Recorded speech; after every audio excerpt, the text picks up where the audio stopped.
Hi, I'm Megan and welcome to my kitchen. In today's What's for Dinner video, I'll be sharing with you what meals we had this past week.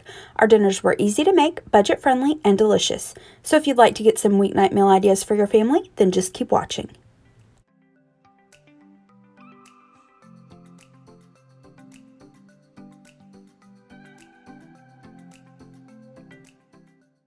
For dinner this first night, we were celebrating my husband's birthday. It was actually the day after his birthday, but we had family over to celebrate. I asked him what he wanted, and he wanted us to grill out some hamburgers and hot dogs, so that's what we did. Let me show you what I made. First up, I've got some deviled eggs. I have a separate recipe video, which I'll include in the description box below. Then I made some baked beans in the crock pot. This was the first time I did it in the crock pot, and they turned out really good. I just used some canned baked beans, added a little barbecue sauce and brown sugar, and cooked them on low for a couple hours. Next, I tried Kristen Stepp's recipe for Crockpot Macaroni and Cheese. I hadn't tried it before, and I decided to make it last minute, and I'm so glad I did. It was delicious. I'll link that below. Definitely go check that out. Then I made some loaded baked potato salad. Again, I've included this in a previous video of mine. I'll include that in the description box below. I offered to make homemade macaroni salad for my husband, but he wanted just store-bought, so my mom brought that. Then we grilled out some hamburgers and hot dogs. We like to put some barbecue sauce on some of the hot dogs and some of the hamburgers. It's really delicious. And then we just have all of the condiments for the burgers and hot dogs, and this dinner was delicious. And for his birthday cake, my husband loves chocolate cake. The richer the better for him. And then his favorite candy are Ferrero Rochers. And we found this, it's called the Hazelnut Indulgence Cake. It's at Publix. So my mom brought this for him, and this was really, really good. If you like Nutella, if you like hazelnuts, you will like this cake. Now again, it was really, really rich, but it was delicious. And here's my plate. This was really, really good, and it was really nice to celebrate his birthday with our family. For dinner this next night, we just had leftovers from the night before. For dinner this night, I made a grilled pineapple chicken. This recipe is from Stacy over at Let's Cook Y'all. I'll include a link to the video in the description box below. Be sure to check that channel out. First, I'm going to get started with the marinade for the chicken. So the recipe called for pineapple juice. I didn't have any just juice, so what I did was I drained off the juice from a can of pineapple.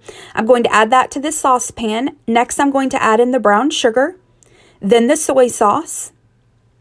Then I'm going to whisk that together and bring that to a boil. And right as soon as this boils, I'm going to turn the heat off and add in the garlic powder and the ginger powder. And while I'm doing that, I wanted to share a quick note. So on Stacy's recipe, she notes that she halves the recipe, including having the recipe for the marinade.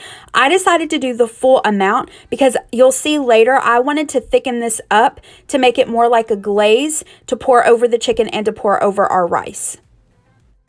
Once I've added the ginger and garlic, I'm going to allow this to sit on the stove top. The stove is not on, for about 30 minutes to cool it down. I don't believe that Stacy's recipe calls to do this, but I wanted to do it because I didn't want to pour the hot marinade over the chicken. Once it was cooled, I just added the marinade to a Ziploc bag along with 2 chicken breasts, and I placed that into the refrigerator. You want to marinate this for about 30 minutes, but no longer than maybe an hour and a half or 2 hours. After that, the pineapple juice will start to kind of cook the chicken. It'll affect the texture.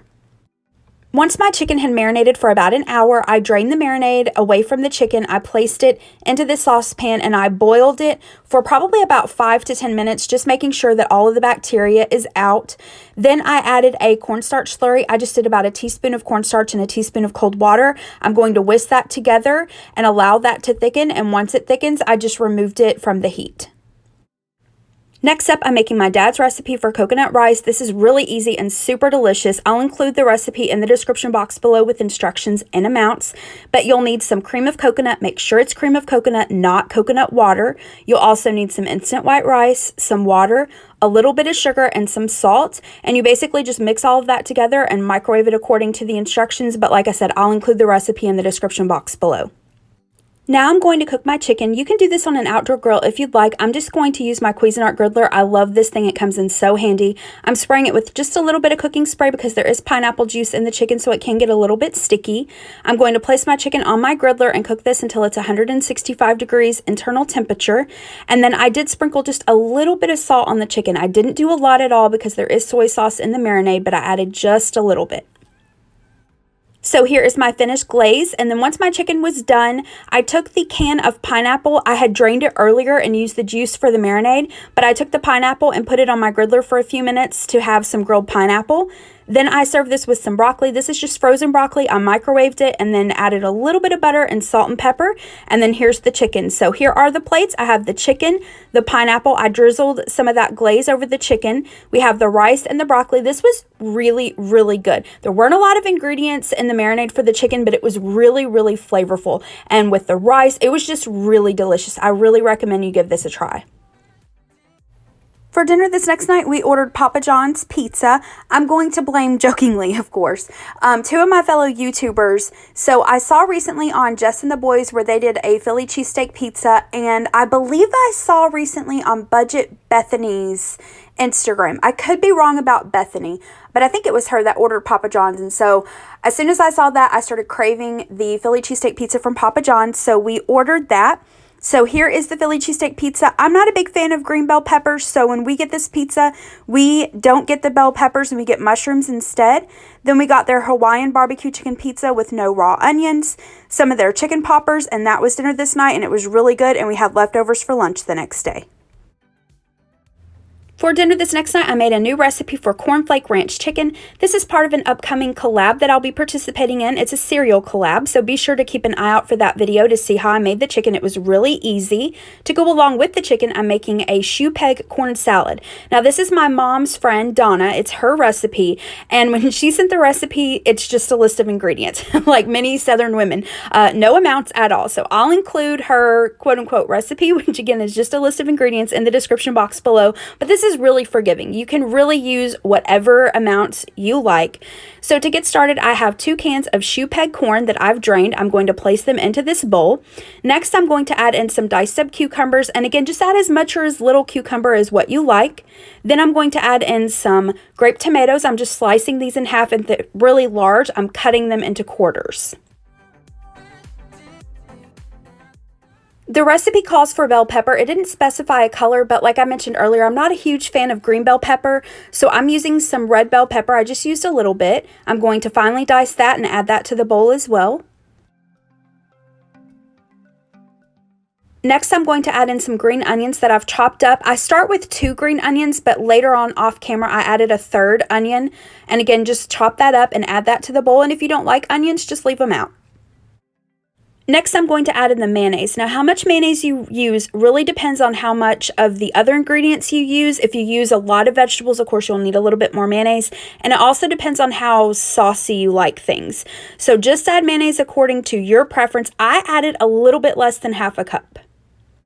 I'm also going to add in the garlic salt. Again, do this to your taste and your preference. Now, keep in mind, garlic salt, salt's in the name. It's very salty. So go light-handed with it at first and then taste it. And if you want to add more, you can, but it's hard to take it out. I did, and I decided that I wanted a little bit more garlic flavor without adding any salt. So I added a little bit of garlic powder, and then I'm going to stir that together really well and then place this into the refrigerator for about 30 minutes. Here is the finished chicken out of the oven. Again, keep an eye out for the upcoming video for this to show you how I made it. This was a really easy and quick dinner, and it was delicious. And then here is that Shoepeg corn salad. And then I wasn't super hungry, so I didn't eat any, but I set out some of this macaroni salad that we had left over from a couple days before. Here are the finished plates. So we have the chicken, the Shoepeg corn salad, and then the macaroni salad with the Shoepeg corn salad. I love this. It tastes like summer to me. It's just so fresh. But with it, keep in mind that there is water in the cucumbers and in the tomatoes. So this really is something that's best that if you make it and eat it on the same day. If you make it and then eat it the next day, it can get a little bit watery, which if that doesn't bother you, that's totally fine. But I did just want to make a quick note of that. For dinner this next night, I made $1 Million spaghetti. This recipe is from plain chicken. I've made this previously. I'll include a link in the description box below. To go along with that, I made some of these twisted breadsticks from Kroger. I just cooked these in the oven according to the instructions on the package. Here's the finished spaghetti out of the oven. I do half her recipe, and it makes enough for us to have good sized portions for dinner as well as dinner or lunch the next day. And then we have the breadsticks. And here are the finished plates. So we have some of the spaghetti and the breadsticks. I was going to make big salads for us to go along with this, but we weren't super hungry this night, so we just had this and it was really good. For the last dinner in this week's What's for Dinner video, I tried a new recipe for a cheesy hot dog casserole. This will also be part of an upcoming collab that I'm doing, a casserole collab. I'm really excited for that, so keep an eye out to see how I made this. So I made that and then served this along with the side salad, and it was a quick and easy dinner. Thank you so much for watching. If you liked this video, please hit the thumbs up button below and subscribe to my channel. Have a great rest of the day. Bye-bye.